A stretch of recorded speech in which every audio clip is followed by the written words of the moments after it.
Fellow soil enthusiasts, I've got to share something that's been keeping me awake at night. And I mean that in the best possible way. You know that feeling when you're watching a time-lapse video of a flower blooming? That's exactly how I felt watching our grass clippings slowly transform into the most gorgeous, crumbly humus you've ever seen. After countless questions from you amazing Soil Sensei subscribers about composting timelines, I decided to settle this once and for all. We set up a proper experiment complete with multiple test piles, regular monitoring, and enough documentation to make a research scientist proud. What we discovered will change how you think about those weekend grass clippings forever. Last spring, I collected fresh grass clippings from 3 different lawns, one treated with synthetic fertilizers, one organic, and one completely untreated. I wanted to see if the lawn's health and treatment history affected decomposition rates. Each pile started with roughly 50 pounds of clippings, and I established identical conditions for all 3. The setup was deliberately simple because I wanted results that any home gardener could replicate. I placed each pile in a partially shaded area with good drainage, maintaining roughly 60% moisture content throughout the process. Temperature monitoring became my new obsession. I checked it religiously every 3 days using a long-stem compost thermometer. What surprised me immediately was how quickly the piles heated up. Within 48 hours, internal temperatures hit 140 degrees Fahrenheit, and I knew we were off to a strong start.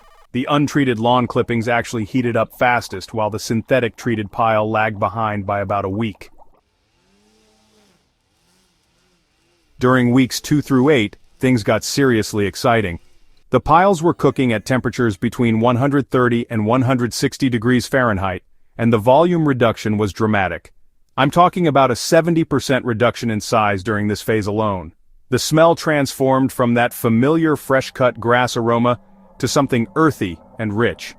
Here's where my obsessive note-taking paid off. The organic lawn clippings maintained consistent temperatures longer than the others. The synthetic treated clippings seemed to burn through their nitrogen faster, causing temperature fluctuations that actually slowed the process. The untreated clippings fell somewhere in the middle, but showed the most consistent moisture retention. I turned each pile weekly during this phase, which was crucial for even decomposition. Without turning, the outer edges would dry out while the centers became anaerobic swamp zones. Trust me, you don't want to smell anaerobic grass clipping decomposition. It's not pleasant. As summer progressed into fall, the piles entered what I call the settling phase. Temperatures dropped to around 100 to 110 degrees Fahrenheit, and the material began looking less like grass and more like rough compost. The texture was becoming crumbly, though you could still identify individual grass blades if you looked closely. During this period, I noticed the first earthworms moving in. This was huge because earthworms are incredibly picky about their environment. They only colonize material that's cooled down and stabilized enough for them to survive. Their presence told me we were moving from active decomposition into the maturation phase. The moisture management became trickier during fall rains. I had to cover the piles partially to prevent them from becoming waterlogged, but I still wanted them breathing. Too much water at this stage can actually reverse progress by creating anaerobic conditions. Winter was the true test of patience. Decomposition slowed dramatically as temperatures dropped, but it never stopped completely. Even in January, with snow covering the piles, I could still detect warmth at the centers. The microbial communities had established themselves so well that they continued working even in challenging conditions. By month 9, distinguishing between the 3 original piles became nearly impossible. They all looked like dark, rich, partially composted material. The organic pile maintained slightly better structure, while the synthetic treated pile seemed a bit more compacted. The untreated pile was developing the most diverse ecosystem. I found beetle larvae, springtails, and even a few small millipedes calling it home. Spring brought renewed activity. As soil temperatures warmed, decomposition accelerated again. The piles went through a second, smaller heating phase that lasted about 3 weeks. This surprised me because I thought we were past the thermophilic stage. This is where the magic really happened. Between months 13 and 18, the material transformed from recognizable compost into genuine humus. The texture became incredibly fine and crumbly, like the most expensive potting soil you've ever touched. The color deepened to that rich chocolate brown that makes every gardener's heart skip a beat. The smell test was my favorite indicator.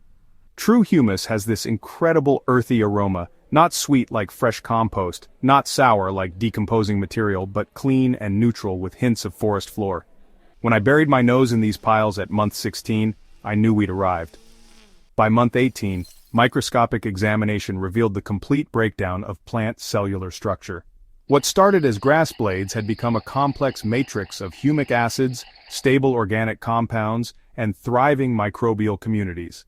The pH had stabilized around 6.8 perfect for most garden applications.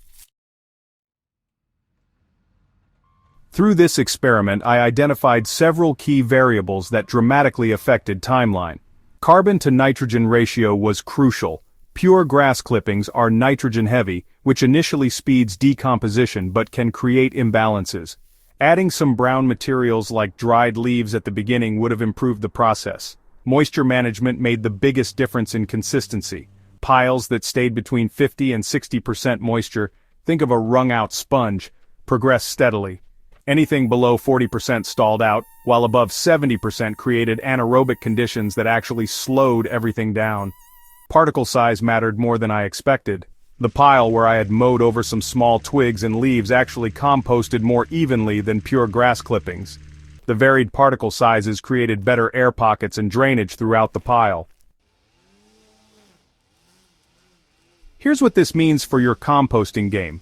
If you're starting with fresh grass clippings and want finished humus, plan for 18 months under optimal conditions. However, you'll have usable compost much sooner, around 6 to 8 months for soil amendment and 10 to 12 months for seed starting mixes. The key is understanding what stage your material is in and using it appropriately. That partially decomposed material at month 6, perfect for mulching around established plants. The nearly finished compost at month 12, ideal for mixing into garden beds before planting. For those of you working with limited space, consider smaller batches with more frequent turning. I found that 20-pound piles turned twice weekly reach the same decomposition stage about 30% faster than our larger weekly turned piles. This experiment reinforced something I've believed for years. Patience and observation are a gardener's greatest tools. Every pile of organic matter has its own timeline, its own personality, and its own perfect moment for use. The grass clippings taught me to slow down and really watch what's happening in the microbial world beneath our feet. What composting experiments are you running in your garden? I'd love to hear about your observations and timelines in the comments below. And if this deep dive into decomposition has inspired you to start your own soil experiments, don't forget to subscribe to Soil Sensei for more hands-on gardening science. Share this article with a fellow gardener who's been wondering about their own grass clipping timeline.